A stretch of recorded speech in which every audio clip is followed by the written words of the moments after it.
Hello friends, कैसे हैं आप सब। आई होप कि आप अच्छे हैं। और आज हम एक नया टॉपिक स्टार्ट करेंगे। उससे पहले कि मैं आपको एक बात बता दूं कि क्या है कि मेरे पास एक बच्चा है, उसने कमेंट किया था कि सर एन प्रकार का जो चालक है उसका अच्छा सा चित्र बताइए।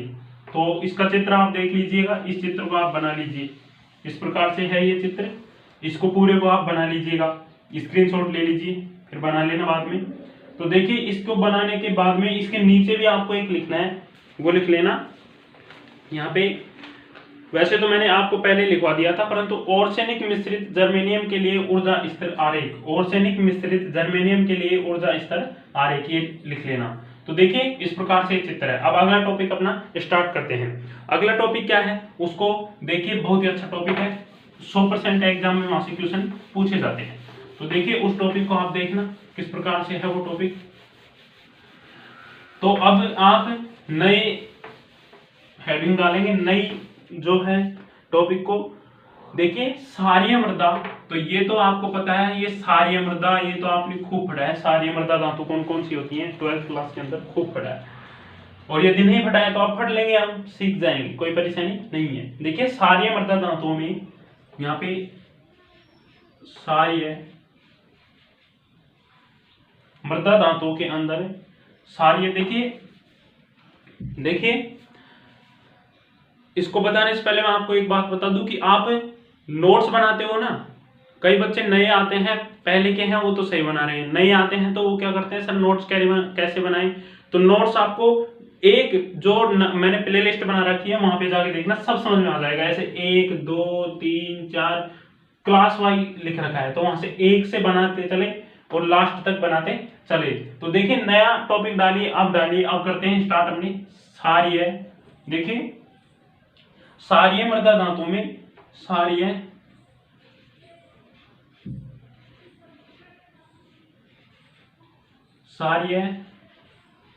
मृदा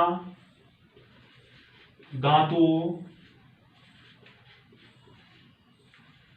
क्षारीय मृदा धातु में बाह्यतम एस कक्षक, बाह्यतम बहुत ही अच्छा टॉपिक है ये, एस कक्षक, बाह्यतम एस कक्षक पूर्ण रूप से भरे होते हैं, पूर्ण रूप से भरे होते हैं। तो देखिए क्षारीय मृदा धातु में बाह्यतम एस कक्षक जो होता है पूर्ण रूप से भरा होता है। क्षारीय मृदा धातु जो होते हैं उनके अंदर जो एस कक्षक होता है वो पूर्ण रूप से भरा होता है, अर्थात उसका इलेक्ट्रॉनिक विन्यास जो होता है आखिर में पूर्ण रूप से भरा हुआ होता है। तो देखिए फिर भी ये विद्युत सुचालक हैं, फिर भी ये विद्युत सुचालक हैं।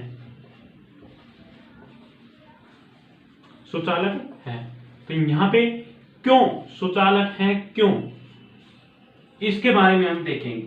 देखिए एक बार फिर से देखिएगा, क्षारीय मृदा धातुओं में बाह्यतम एस कक्षक पूर्ण रूप से भरे होते हैं, फिर भी ये विद्युत सुचालक हैं।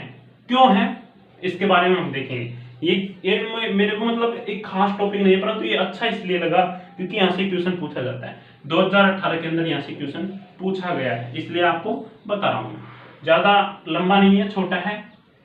इसके अंदर आपको समझिएगा, पहले आप समझ लीजिए, फिर बाद में मैं आपको इसके बारे में करवा दूंगा। तो देखिए दोस्तों, एस खंड के दो वर्ग, यहाँ पे देखिएगा एस खंड के दोनों वर्गों के सभी तत्व धातु है। एस खंड जो होता है, देखिए एक बार समझिए, एस खंड जो होता है इसके एस खंड के दोनों वर्गों के सभी तत्व धातु है। इसके दोनों वर्ग जो हैं उनके सभी वर्ग क्या है, धातु है। तो एक बात तो आपके समझ में आ गई कि एस खंड जो है इसके दोनों वर्ग के तत्व क्या है, धातु है। आप क्लियर करते चलेगा, एस खंड जो है उसके दोनों वर्गों के तत्व क्या है, धातु है। एक बात समझ में आ गई, क्या बात समझ में आई कि एस खंड जो होता है उसके दोनों वर्गों के तत्व क्या है, धातु है। आगे देखिएगा, दोनों वर्गों में धात्विक गुण ऊपर से नीचे आने पर बढ़ता है और इन दोनों वर्गों के अंदर धात्विक गुण ऊपर से नीचे आने पर क्या होता है, बढ़ता है। क्या होता है, बढ़ता है। दोनों वर्गों में एस खंड के दोनों जो वर्ग हैं वो धातु होते हैं और उनके अंदर ऊपर से नीचे आने पर इनका धात्विक गुण क्या होता है, बढ़ने लगता है। धीरे धीरे धात्विक बल वो होता है गुण जो बढ़ने लगता है। आगे देखिए, आगे क्या है, इस प्रकार वर्गों के अंतिम सदस्य सबसे अधिक धात्विक होते हैं। और आपको एक बात तो समझ में आ गई कि इस प्रकार यदि ऊपर से नीचे आने पर धात्विक गुण बढ़ता है तो जो आखिरी का तत्व होगा वो अत्यधिक धात्विक होगा ना। ये बात तो इसको कोई समझाने की जरूरत है क्या? आप बताइए कि आखिर से यदि ऊपर से नीचे तक धात्विक गुण बढ़ता है तो नीचे का जो आखिरी तत्व होगा एस खंड के अंदर उसकी धात्विकता अधिक होगी, धात्विक गुण उसके अंदर अधिक होगा, और ऊपर वाले के अंदर जो फर्स्ट में ऊपर है और आखिरी में है इसकी कम होगी और इसकी अधिक होगी। समझ में आ रहा है यहां तक? आगे देखिए, आगे है धात्विक गुण क्षारीय मृदा धातुओं की तुलना में क्षार धातुओं में अधिक पाए जाते हैं। धात्विक गुण जो होते हैं क्षारीय मृदा धातुओं की तुलना में, क्या, क्षारीय मृदा धातुओं की तुलना में क्षार धातुओं के अंदर अत्यधिक पाए जाते हैं। धात्विक गुण क्या होता है, देखिए दोस्तों, क्षारीय मृदा धातुओं की तुलना में क्षार धातु, मृदा नहीं, क्षार धातु के अंदर धात्विक गुण अत्यधिक पाया जाता है। आगे देखिएगा कि दोनों वर्गों के तत्व अच्छे विद्युतीय सुचालक हैं। जो एस खंड है इसके दोनों वर्ग जो होते हैं इसके तत्व अत्यधिक सुचालक होते हैं, अर्थात विद्युत का चालन करते हैं। सुचालक का मतलब चालक, कुचालक और अर्धचालक, इसके बारे में मैंने पहले आपको खूब अच्छी तरह से समझा दिया। मैं टॉपिक को इस प्रकार से लेके चल रहा हूं कि अगला टॉपिक जो है वो आपको समझ में आ सके। तो देखिए, दोनों वर्गों के जो धातु हैं वो सभी चालकता क्षार धातुओं की तुलना में कम होती है। आगे देखिएगा, दोनों वर्गों के तत्व अच्छे विद्युत सुचालक हैं। धात्विक गुण के बढ़ने की दिशा में अर्थात वर्गों में ऊपर से नीचे आने पर इनकी चालकता बढ़ेगी। तो देखिए दोस्तों, यदि धात्विक गुण, धातु के अंदर चालन होता है, एक बात मेरे को बताइए कि धातु के अंदर चालन होता है, ये आपको पता है, खूब 12th क्लास के अंदर खूब पढ़ा है कि धातु के अंदर चालन होता है। तो देखिए, जब ऊपरी जो ये है इसका ऊपरी तत्व है, उस तत्व से हम जैसे जैसे नीचे जाएंगे तो एक बात हमारे समझ में है कि इसका धात्विक गुण बढ़ेगा। यदि धात्विक गुण बढ़ता है तो चालकता भी बढ़ेगी या नहीं, ये बात समझ में नहीं आ रही कि चालकता भी बढ़ेगी इसकी। लाइव जब आएंगे ना हम तो उसके अंदर पढ़ने में कुछ अलग ही होगा, क्योंकि आप स्पष्ट तक क्वेश्चन पूछते रहेंगे, मैं आपको बताता रहूंगा, आपकी समझ में आ रहा है तो आप वहां पे बोलेंगे यस। इसलिए कह रहा हूं मैं कि ज्यादा से ज्यादा वो करें। देखिए, अब आगे इसको समझिएगा, ये बात आपकी समझ में आएगी, ऊपर से नीचे आने पर चालकता भी बढ़ेगी, धात्विक गुण बढ़ेगा। तो सही है। आगे देखिए, क्षारीय मृदा धातुओं की चालकता क्षार धातुओं की तुलना में कम होती है। एक बात देखिए, क्षारीय मृदा जो होती है, क्षारीय मृदा धातुओं की तुलना में क्षार धातुओं की चालकता अधिक होती है। ये बात देखिए, क्षारीय मृदा धातु जो होती है, क्षारीय मृदा धातु जो होती है उनकी तुलना में क्षार धातुओं की चालकता कम वो क्या चालकता अधिक की तुलना में कम होती है। देखिए, क्षारीय मृदा धातुओं की चालकता क्षार धातुओं की तुलना में कम होती है। आगे देखिएगा, क्षारीय मृदा धातु में एक्स कक्षक पूर्ण रूप से भरा होता है। देखिए भाई, क्षारीय मृदा धातु जो होती है, क्षारीय मृदा धातुओं में बाह्यतम एक्स कक्षक पूर्ण रूप से भरा होता है। तो हम तक हमने क्या समझा कि क्षारीय धातु क्या है, इसके अंदर क्यों भरा हुआ होता है, एस खंड जो होता है उसके धातु पाए जाते हैं या उनका धात्विक गुण ऊपर से नीचे आने पर क्या बढ़ता है, इसके क्यों, इसका आंसर हम अभी देखेंगे। देखिए, आगे देखिए, क्षार धातु एवं क्षारीय मृदा धातु के परमाणु आकार बड़े होते हैं। क्षार धातु और क्षारीय मृदा धातुओं के परमाणु आकार बड़े होते हैं। आगे देखिएगा, आगे क्या है कि यहाँ पे कि सबसे बड़े परमाणु आकार के कारण क्षार धातुओं की आयनन ऊर्जा व विद्युत ऋणता न्यूनतम होती है। सबसे बड़े परमाणु आकार के कारण जो क्षारीय धातु होती है, क्षारीय मृदा धातु अर्थात क्षार धातु होती है, जिनका सबसे बड़ा परमाणु आकार होने के कारण इसकी विद्युत ऋणता, परमाणु आकार बड़ा होने के कारण इसकी धातुओं की आयनन ऊर्जा व विद्युत ऋणता न्यूनतम होगी। इसकी जो आयनन ऊर्जा होगी, क्या होगी, आयनन ऊर्जा और विद्युत ऋणता अधिक होगी, वह न्यूनतम होगी, सॉरी। फिर आगे देखिएगा कि क्षारीय मृदा धातुओं के लिए Ba मान काफी कम होते हैं। क्षारीय मृदा धातु जो होती है, क्षार धातु की जो परमाणु है उसका आकार बड़े होने के कारण उसकी आयनन ऊर्जा और वो अधिक होगा, वो न्यूनतम होगा। तो देखिए यहाँ पे क्या है कि सार धातु, सारी मृदा धातु जो होती है उसके अंदर भी देखिए सारे मृदा धातुओं के लिए भी ये मान काफी कम होते हैं, लेकिन सार धातुओं की तुलना में अधिक होते हैं। सार धातुओं में अधिक होते हैं और सारी मृदा धातुओं के अंदर ये मान कम होते हैं। तो देखिए आगे देखिएगा, आगे क्या है कि एस खंड तत्व की न्यूनतम आयनन ऊर्जा व विद्युत ऋणता आवर्त में उनके न्यूनतम नाभिकीय आवेश तथा सर्वाधिक परमाणु आकार के कारण है। पृष्ठ ए वर्ग में सबसे हल्के तत्व लिथियम की, देखिए पृष्ठ ए वर्ग जो होता है, पृष्ठ ए वर्ग एस खंड के अंदर दो वर्ग थे, तो एस खंड के अंदर पृष्ठ ए वर्ग और पृष्ठ एस खंड के अंदर पृष्ठ बी वर्ग, बी नहीं सेकंड, देखिए यहां पे ऐसे कर लीजिएगा, सेकंड ए वर्ग,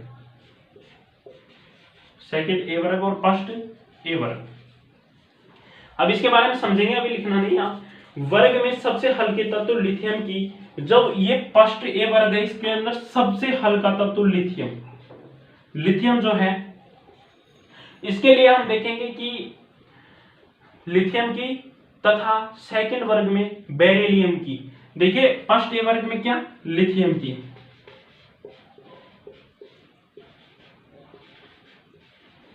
तथा सेकंड ए में बेरिलियम की।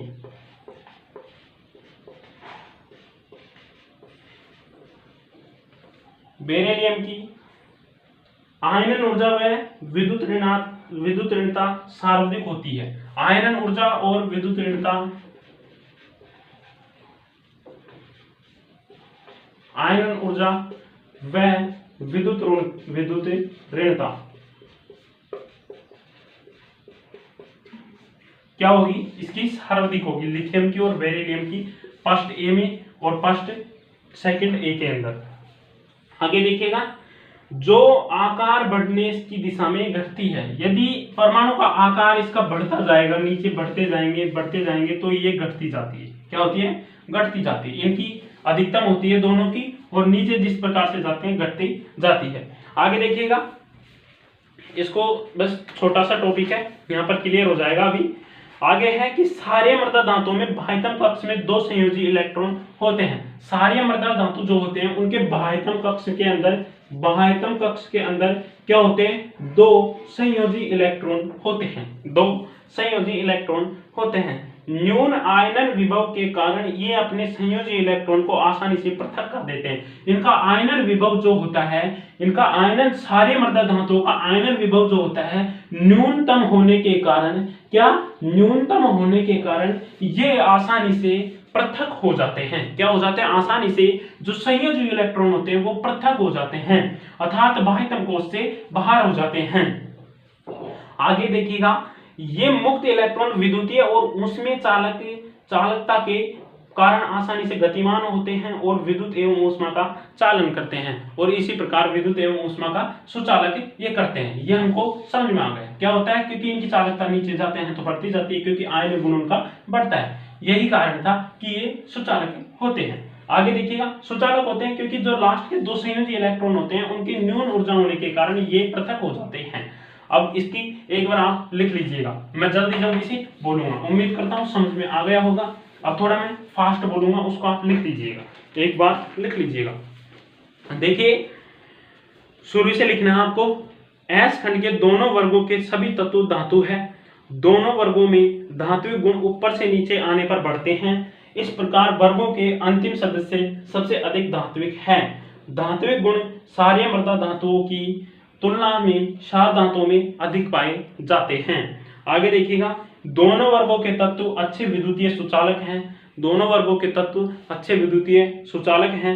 आगे लिखिएगा, धात्विक गुण के बढ़ने की दिशा में अर्थात वर्गों में ऊपर से नीचे आने पर इनकी चालकता बढ़ती है, इनकी चालकता बढ़ती है। अब एक लाइन छोड़ के फिर उसके नीचे लिखिएगा कि सारे मृदा धातुओं की चालकता क्षार धातुओं की तुलना में कम होती है। फिर एक लाइन छोड़ दी, फिर नीचे लिखिएगा, अच्छे से बनाना है आपको जिससे पढ़ने में मजा आ जाए। सारे मृदा धातुओं में एस कक्षक पूर्ण रूप से भरा हुआ होता है। फिर लिखेंगे आगे, इनकी आयनन ऊर्जा का मान बहुत कम होता है। सार धातु एवं सारे मृदा धातुओं के परमाणु आकार बड़े होते हैं। इनका परमाणु आकार क्या होता है? बड़ा होता है। एक लाइन छोड़िए, फिर नीचे लिखिएगा, सबसे बड़े परमाणु आकार के कारण सार धातुओं की आयनन ऊर्जा व विद्युत ऋणता न्यूनतम होती है। आगे लिखिएगा, सारे मृदा धातुओं के लिए भी ये मान काफी कम होते हैं, लेकिन सार धातुओं की तुलना में अधिक होते हैं। एस खंड तत्वों की न्यूनतम आयनन ऊर्जा व विद्युत ऋणता आवर्त में उनके न्यूनतम नाभिकीय आवेश तथा सर्वाधिक परमाणु आकार के कारण है। फर्स्ट ए वर्ग में सबसे हल्के तत्व लिथियम की तथा सेकंड ए वर्ग में बेरिलियम की आयनन ऊर्जा व विद्युत ऋणता सर्वाधिक होती है, जो आकार बढ़ने की दिशा में घटती है। आगे लिखिएगा आप, यहाँ पे छोटा सा और रहा है, ज्यादा तेज बोल रहा हूं मैं, तो आप वीडियो को रोक रोक के लिख लेना। अभी कोई लाइव है नहीं जो आपको आराम से लिखवा रहा हूं। लिखेगा, सारे मृदा धातुओं में बाह्यतम कक्ष में 2 संयोजी इलेक्ट्रॉन होते हैं। न्यून आयनन विभव के कारण ये अपने संयोजी इलेक्ट्रॉनों को आसानी से पृथक कर देते हैं, और इसी कारण ये पृथक हो जाते हैं। ये मुक्त इलेक्ट्रॉन विद्युतीय और ऊष्मीय चालकता के कारण आसानी से गतिमान होते हैं और विद्युत एवं ऊष्मा की चालन करते हैं, विद्युत एवं ऊष्मा के चालन करते हैं। तो देखिए, इस प्रकार से था ये टॉपिक। अब जो अगला टॉपिक होगा वो हम स्टार्ट करेंगे कल। जय हिंद दोस्तों, धन्यवाद। ज़्यादा से ज़्यादा क्लास को शेयर करें और अपने जो दोस्त हैं उनके पास भी इसको व्हाट्सएप पे या अपने फेसबुक पेज पे शेयर करें। जय हिंद दोस्तों, धन्यवाद। सेशन को लाइक जरूर करें। धन्यवाद।